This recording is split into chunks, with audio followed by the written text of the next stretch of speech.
This is the story of the power of a universal ideal, how the words of one man can change the course of history and affect the destiny of nations and peoples. The story began in April 1990 when Dr. and Mrs. Sun Myung Moon traveled to Moscow to participate in a global conference of world leaders. During a private meeting with President Mikhail Gorbachev, Dr. Moon pledged his support for the spiritual renewal of the Soviet Union. As a first step, Soviet professors and students were invited to seminars in the United States beginning in July 1990. During the week-long program, participants attended lectures outlining the unification principle and visited famous and historic sites. By August 1991, 3,000 people had attended these international leadership seminars, returning to their country filled with hope for the future. These hopes were almost shattered on August 19, 1991, when anti-reform hardliners attempted to overthrow President Gorbachev. For 3 days, the entire world watched anxiously as the people of the Soviet Union faced their biggest test since the beginning of perestroika. Many of the young people manning the barricades were students who had graduated from the international leadership seminars. The students' sincerity even helped to turn Soviet soldiers into allies in their fight for freedom. The Soviet Vice Minister of Higher Education, Dr. Marat Guriev, commented.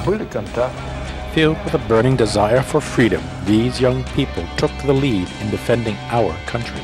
As the Soviet Union disintegrated, tens of thousands of students, educators, and civic leaders attended numerous unification principles seminars at dozens of locations throughout the Soviet republics.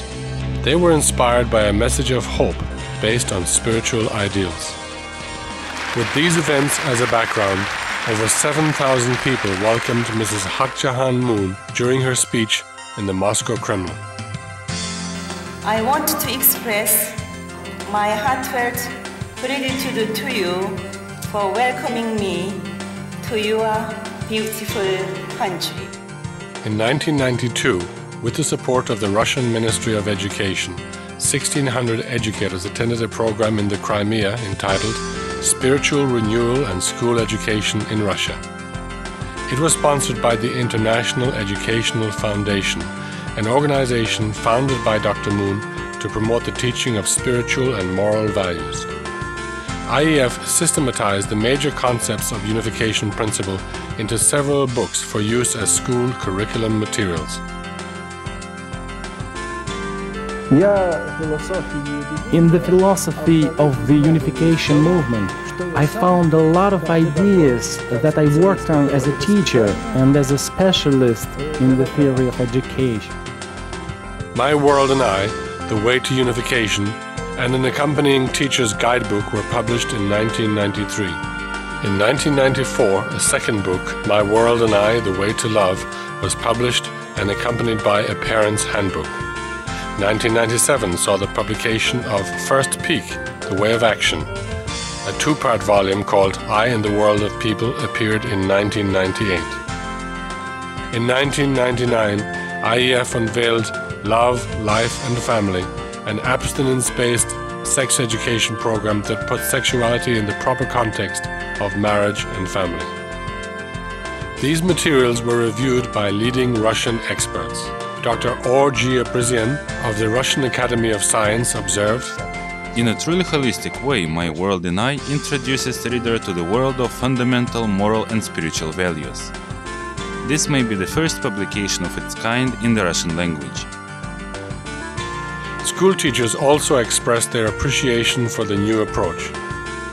Svetlana Smirnova, a teacher from St. Petersburg, commented, "This course is an amazing discovery for everybody, teachers, parents and even grandparents. It is as important for our children as the air itself." Several of the books have been translated into other languages including Mongolian, Azeri, Moldovan, Tajik, Kazakh and Kyrgyz. Thousands of school administrators and teachers have attended teacher training workshops where they discuss the importance of moral education in the school system and receive practical experience in implementing the course. Since IEF's inception in 1990, More than 10,000 schools in the former Soviet Union and Mongolia have begun using its curriculum materials. Other areas of work include the development of Pure Love seminars. Young people are taught the importance of abstinence before marriage and are encouraged to live a healthy lifestyle, free of drug and alcohol abuse. Rallies and other public events are also used to promote the message. Another project designed to help youth develop strong internal qualities as well as good physical skills is the Tongyu Mudo martial arts program. Tongyu Mudo distinguishes itself from other martial arts forms in that it promotes a philosophy as well as training in martial arts skills. The philosophy and training emphasize the development of noble virtues such as self-control, courage, humility, and respect. In the mid-1990s, the International Educational Foundation began its work in Mongolia with the publication of My World and I.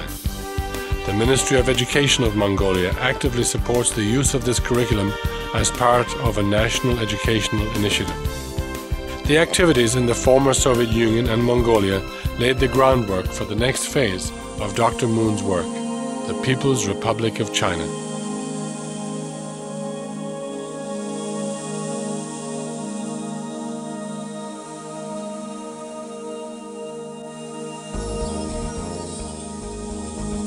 As China emerges into an era of material prosperity, it faces the twin challenges of preserving healthy traditional values while modernizing its economy. To achieve balance, the Chinese have been pursuing an enlightened program known as the Policy of Spiritual Civilization. From late 1994 until July 2004, more than 200 programs covering every province have been held in China, from the Manchurian city of Harbin in the north to the Hainan Island city of Sanya in the south, and from the coastal city of Shanghai in the east to the Himalayan city of Lhasa, Tibet in the west. Chinese audiences have been attracted to Dr. Moon's comprehensive concept of universal values. Based on true love, it promotes the integration of the spiritual and material, Eastern and Western philosophy, and traditional and contemporary values. More than a dozen lectures are presented during a 2- or 3-day program covering the major topics of character education, youth pure love education, and true love and family life education.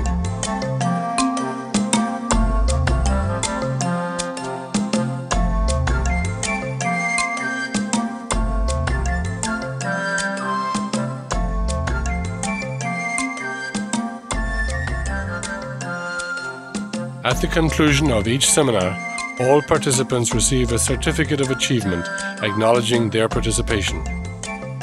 As a foreign organization with a values-based message, IEF has been granted the unprecedented privilege of traveling throughout China.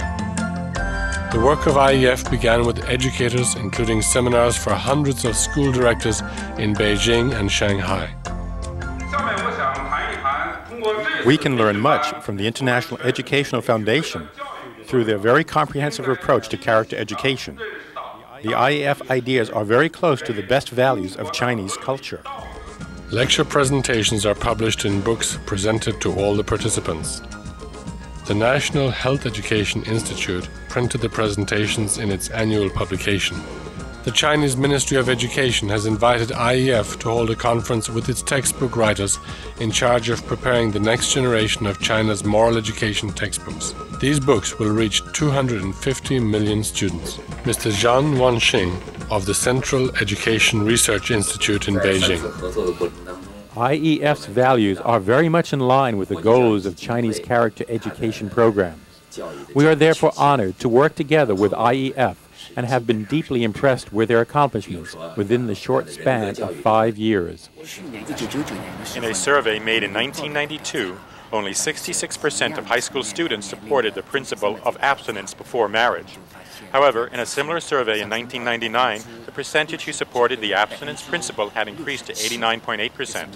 I believe the Pure Love and Abstinence program promoted by IEF played a major role in changing the students' attitudes.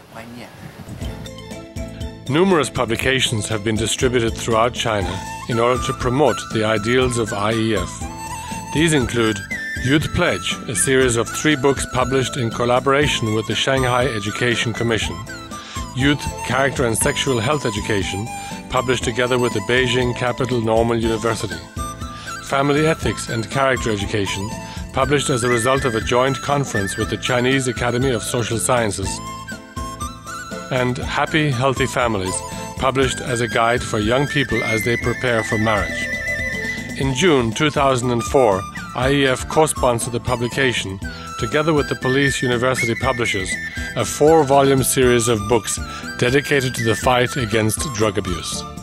IEF has also co-sponsored several seminars examining the role of Confucianism in modern China. In several cities throughout the country, Chinese and international scholars have discussed and debated the relevance of Confucius' teaching and ethics in an increasingly prosperous society. Programs in China have been co-sponsored by dozens of national, provincial and local organizations representing a wide spectrum of Chinese society, including China People's Friendship Association, All China Women's Federation, China Democratic League, Chinese Education Association for International Exchange, China Society for Juvenile Delinquency Research, China Senior Professors Association, China Confucius Foundation, and the People's Cultural Promotion Association of China. Mr. Wu Shuping is the Vice Chairman of the China Democratic League. I greatly appreciate this undertaking initiated by IEF's founder, Dr. Sung Myung Moon. Dr. Moon is a great man of virtue. He has committed his heart and soul without reservation to the realization of a spiritual civilization throughout the world. This activity will benefit mankind for generations to come. I want to wish Dr. and Mrs. Moon a long life and good health. Several programs have been held for members of the judiciary, including one in the United States. High Court judges and lawyers attended a conference at the University of Bridgeport, followed by a visit to the U.S. Supreme Court and the U.S. Senate. Youth conferences in the cities of Shenzhen and Chongqing attracted communist youth leaders and juvenile justice officials. Police cadets in the city of Hangzhou welcomed IEF to their academy, and in Changsha City, near the birthplace of Mao Zedong, hundreds of police cadets responded enthusiastically to the program.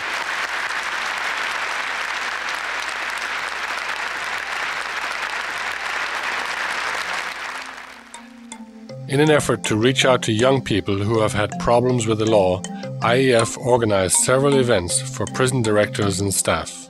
One of those was the seminar for prison wardens in the city of Beijing.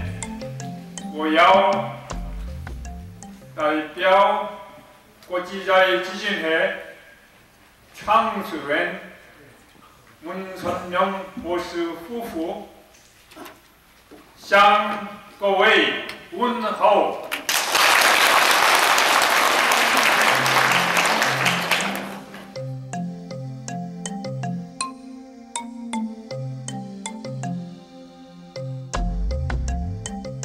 In the city of Tianjin, over 100 juvenile prisoners listened attentively to IEF presentations.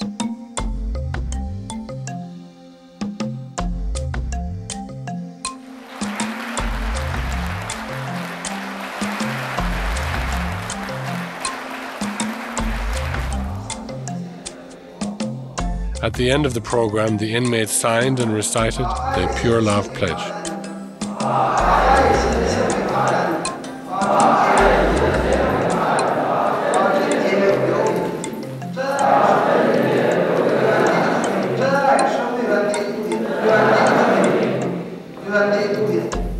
Activities to promote values education among students have been held in major universities, including the Ministry of Civil Affairs University, Beijing University, Tsinghua University, the University of Politics and Law, Beijing National Teachers University, Union Medical College, and Beijing Capital Teachers University, as well as numerous other universities throughout China.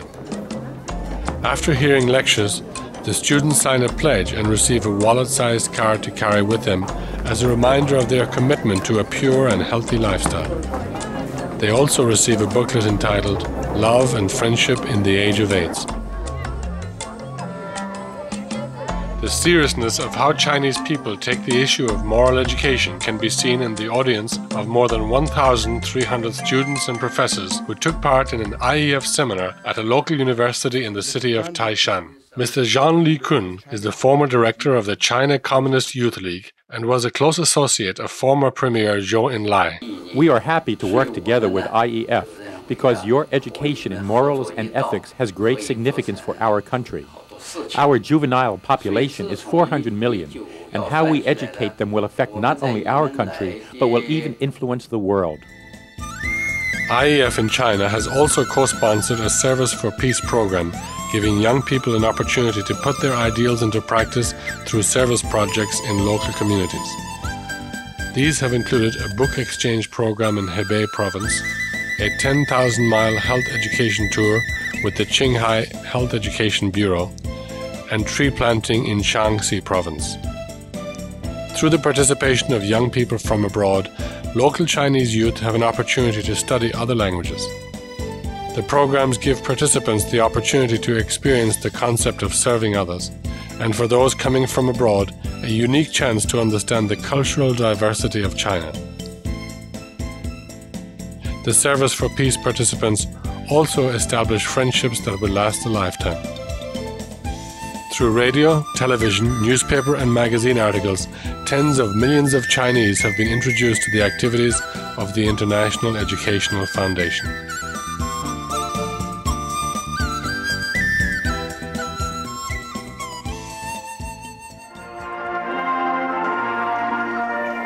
China has a long and beautiful tradition of family ethics, and Chinese people are renowned for their stable families.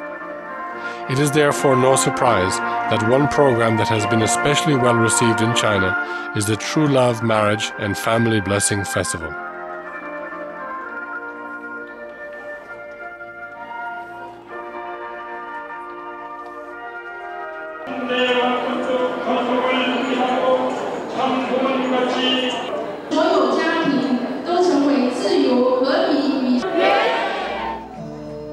At numerous locations throughout the country, couples participate in a 2-day seminar followed by a marriage blessing ceremony. They make a solemn pledge to renew their commitment to each other. All age groups and walks of life are represented.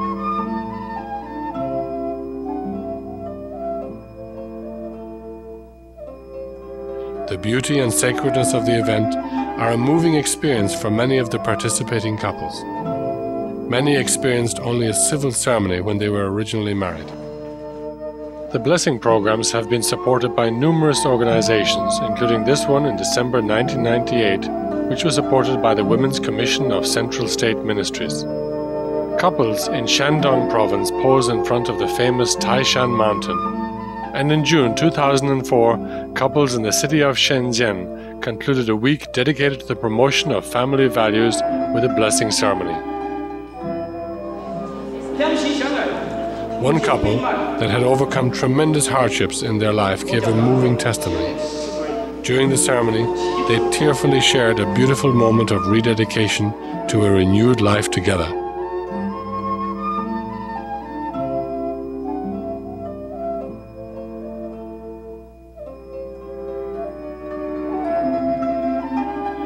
The marriage blessing ceremonies reflect the character of the local provinces and ethnic communities, such as the Korean autonomous province of Yanbian on the North Korean border. A unique feature is the True Love Indemnity Stick ceremony. Couples symbolically strike each other as an act of repentance and forgiveness for past transgressions in their relationship and renew their commitment to love one another. The blessing ceremonies are also a time for couples to share their joy through personal testimonies and entertainment.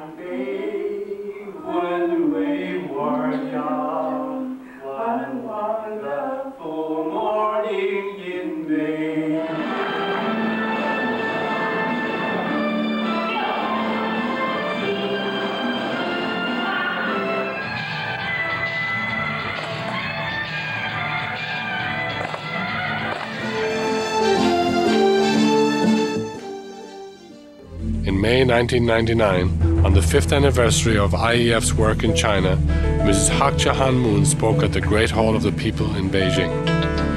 she shared with an audience of Chinese leaders a vision for world peace based on true family values. 태어났다고도 생각하는 것입니다. 그러나 하나님이 우주를 창조하신 목적이 사람만을 위해서라거나 하나님 자신만을 위한 것이라는